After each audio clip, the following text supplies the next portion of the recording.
تین نوجوان ملک سے باہر سفر پر جاتے ہیں۔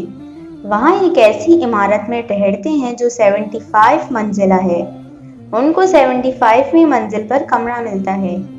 ان نوجوانوں کو عمارت کی انتظامیہ باخبر کرتی ہے کہ یہاں کے نظام کے مطابق رات 10 بجے لفٹ کے دروازے بند کر دیے جائیں گے، لہٰذا ہر صورت میں آپ کوشش کریں کہ 10 بجے سے پہلے واپس آ جائیں۔ ایک روز وہ لیٹ ہو گئے۔ اب لفٹ کے دروازے بند ہو چکے تھے۔ ان تینوں کو اب کوئی راہ نظر نہ آئی کہ کیسے اپنے کمرے تک پہنچا جائے۔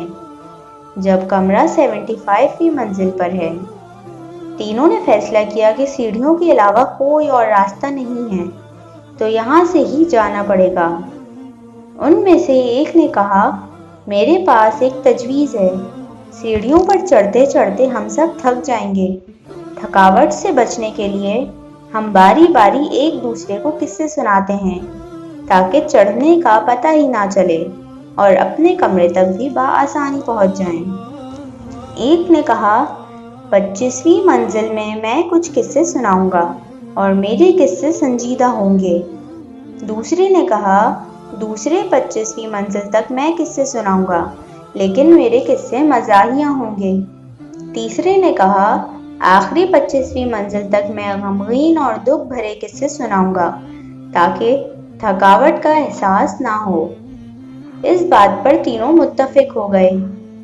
پہلے دوست نے اپنی باری پر قصے سنائے۔ 25 منزل تک پہنچ گئے۔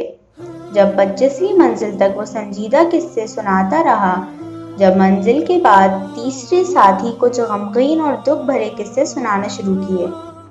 باقی منزل بھی طے پڑی۔ جب تینوں تھک کر دروازے تک پہنچے تو تیسرے ساتھی نے کہا، میری زندگی کا سب سے بڑا غم بھرا قصہ یہ ہے کہ کمرے کی چابی نیچے استقبالیہ پر ہی رہ گئی۔ یہ سن کر تینوں پر غشی طاری ہو گئی۔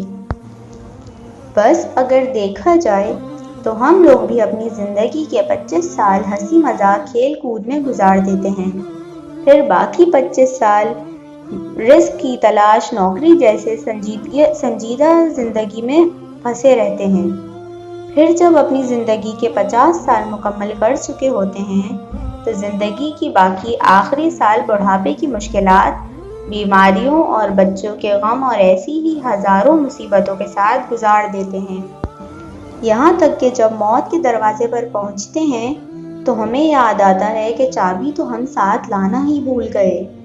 رب کی رضامندی کی چابی جو معبود کی حقیقی عبادت کے ذریعے ہی مل سکتی ہے، جس کے بغیر یہ سارا سفر ہی بے معنی ہوگا۔